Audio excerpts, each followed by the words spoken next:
All right, so now it's time for plot 3, plot and structure for our literary analysis boot camp. All right, here we go. So now that we've gone through all those kinds of things, and of course there's a lot more, but this is just kind of the basics. When analyzing literary fiction and its plot structure, you want to analyze these following elements to kind of help you think about the author's meaning, okay? The 5-point structure is fine, right? Flashbacks and flash forwards, the multiple interwoven stories, if there are any, surprise endings or suspense, mystery, conflict, all the different kinds, the protagonist, the antagonist. Like, this is kind of like a screenshot of things to be thinking about, okay? That you can be using to look for when you're going to be looking at our first story, the Paper Menagerie. Quentin, recall day. If you are on campus, can you please come to the front office? Quentin, recall day. If you are on campus, can you please come to the front office? Yeah, sorry about that. Anyway, these are the kinds of things we're going to be looking out for as we annotate our first short story, The Paper Menagerie, which is a Chinese-American story written by Ken Liu, and that he's won the Hugo Prize for Literature. He's pretty good. And he's known for translating a lot of novels that are silk punk, which is like steampunk, but from China, so that's why they call it silk punk, because it's the Silk Road.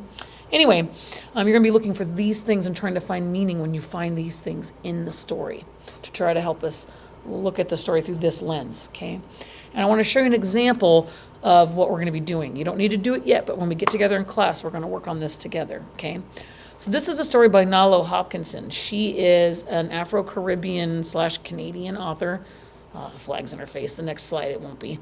Anyway, she actually was a professor at UCR of creative writing, but she's gone back to Canada and isn't here anymore. But anyway, she wrote a short story called Snow Day, which is a science fiction fantasy. That's her genre. She tends to do young adult fiction, science fiction fantasy. And in this story, it's about this woman who's shoveling snow, which makes sense from her Canadian roots. That's you can't escape being Canadian and shoveling snow. And everything seems normal, and then it gets weird because she starts to hear this voice behind her. And then she looks around, it's just a raccoon. And then the raccoon starts talking back at her, but the lips aren't moving. They're having like this psychic talking, and it's like blowing her mind. So this is the beginning of the story, and I'm gonna show you what I mean. So I noticed at the beginning of the story, and I'm gonna highlight this part that's like speaking to me. And this is what an ARN, you guys, is an active reading note, and there's 3 parts. Sorry, I didn't say that already. There's a what, a how, and a why. The what is the quote you're looking at, okay? And this is the quote that stood out to me. And you're going to be just highlighting some whats that you think might have some hows from plot and structure, okay? And I noticed one. Do you guys notice anything from plot and structure in here? And this line says, so this is when she's not sure that the raccoon's talking to her as she's trying to shovel the snow. And it says, "You need to lift with your legs," said a voice behind me. It managed to sound both squeaky and hoarse. No one there, just a raccoon perched on my green organic waste bin. Damn thing's been trying to figure out how to open it for months. So, what's that? It's a mystery. So the how. The how is the device, the literary device that the author is employing that you noticed some meaning being carved out by having. So I have mystery and suspense. It's a mystery. Who the heck is talking? And it's adding suspense because it goes from being mundane activity of shoveling snow to a very bizarre conversation with a raccoon, psychically, right? Going from the ordinary to the extraordinary world, okay? And so what meaning could I find out of that? That's going to be the why. So this is the meaning that I see. And in the why, the analysis part, I try to ask questions to get ready for Socratic seminars and discussions about what the meaning might be. And I also want to put in my thoughts of what the meaning could be. So I'm asking questions, but also putting in my own 2 bits, okay? So here's my analysis. Author hides identity of speaker at first. Makes us wonder what kind of story this will be. Starts off as mundane, but now a raccoon is talking. Does she want her audience to question the protagonist's sanity? Or is it just to add some suspense? Right?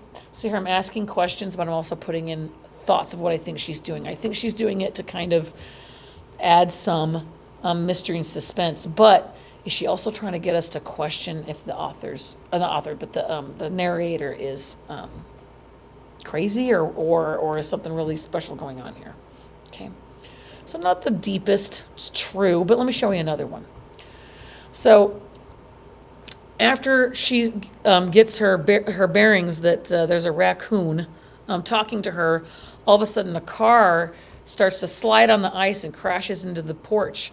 And the raccoon's the one that like warns her it's coming, and she jumps.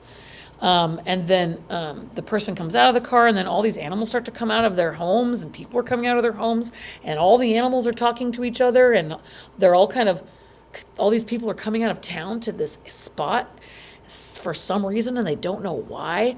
And so there's this building mystery and suspense about like, why are all these animals coming? Birds are coming in, and it seems like dogs and all sorts of animals are coming from the forest, and people from out of town, right? And then these aliens seem to come out of another dimension on this organically shaped spaceship, and an oryx, which is a kind of antelope, and then a crake, which is a kind of a bird, and this old wizened woman come out. Excuse me. Sorry about that. And say, hey, you want to ride? And they're like, what? They're like, it's your one chance, everybody. You can come to our dimension. It's awesome. Or you can stay, but this is your one shot. And the oryx says, I find there's two kinds of people. And she includes animals as people here. Beautiful losers, those who choose to stay beautiful because the world is beautiful, but losers because they lose out on this adventure. And adventurers, that's the other type. People who are willing to risk losing the beautiful world that they have to see about what's going on in the other. But they are allowed to come back if they don't like it. So the deal is come now. You can always come back if you don't like it, or stay and don't go and just be happy with what you got. And so at the end, I see another thing, okay? And I'm going to highlight the part that stuck out to me. And the what is this question: stay and shovel snow, or go and see what lay in the next world, right? Into the next door to this world. Because the main character is like wondering, should they go? Because if you look at this last page, it says, honey, said the man, I really want to go. You coming? The young woman smiled at her father. You go, Dad, she said. I like being rockbound. So the daughter's being a beautiful loser. She wants to stay. And the dad's going to be an adventurer. He hugged her tightly. But you have to come back, okay, she said, so you can tell me about it. She stood and waved while he disappeared into the ship's side. Aren't you going, she asked me? Because it's in first-person point of view. And nearly every creature has made its choice. I saw smaller, rotten orange pods flying out of windows and doors. It's like little pods, like space pods. The tropical fish, I thought, and the shut-ins and the babies. I guess that some of the ships had gone into the rivers, lakes, and seas, like even babies are going on the ship, right? And then this is the very last line of the story. The young woman gave me a gentle shove on the shoulder. Go on, she said. So it's left unclear. We don't know whether the woman that was shoveling the snow, the protagonist, the speaker, goes on the ship. Why would they do that, right? So here's my how. It's an ambiguous ending, right? There is no really ending. The ending's kind of left unstated, right? And it adds suspense, and I think it's pointing to the theme. So these are all the literary devices I've noticed in this kind of ending of the story. I think my highlighter parts got moved on me. Anyway, what meaning could I possibly find out of that? Well, this is what I saw. This is the analysis part. Asking questions and putting out interpretations of meaning.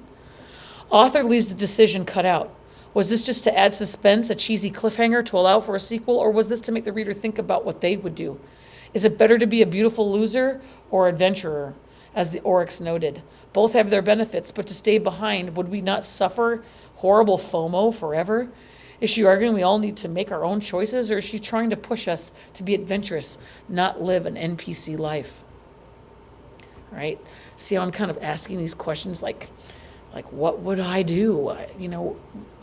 Would I suffer so much FOMO? What is she trying to tell us what we should do? Or is she saying both choices are okay? I don't know, right? Is that the point? To make us ponder both, right? It's getting us to look in the mirror. Who are we? Right? And I think that helps us kind of see a truth about ourselves. What kind of person are we? And I think we all have to have that answer. I think all of you right now listening know if you would stay or you would go. All right, so your assignment, as already noted, is to highlight 3 quotes on the story of the Paper Menagerie I handed out to you that you're supposed to read at home that you think could be strong examples of plot or structural elements like I showed you with the other story, Snow Day. And then we're going to get together in class in groups and we're going to pick our favorites and do some analysis together and help learn how to build a proper active reading note or ARN. Don't do the ARNs yet. Just highlight 3 quotes that you think would be good. Don't be lame and lazy and just highlight 3 things so you can, get your stamp on the paper. Don't do that. That's sad. Be honest. Highlight 3 things that seem interesting to talk about. It will be boring if you make it boring. It can be interesting if you make it so. Highlight 3 things in here.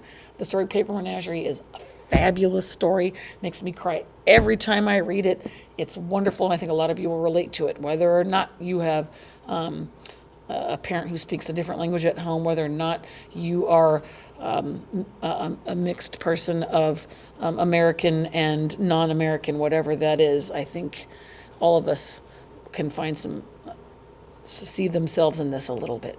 All right. So thank you for sticking with me. See ya next time.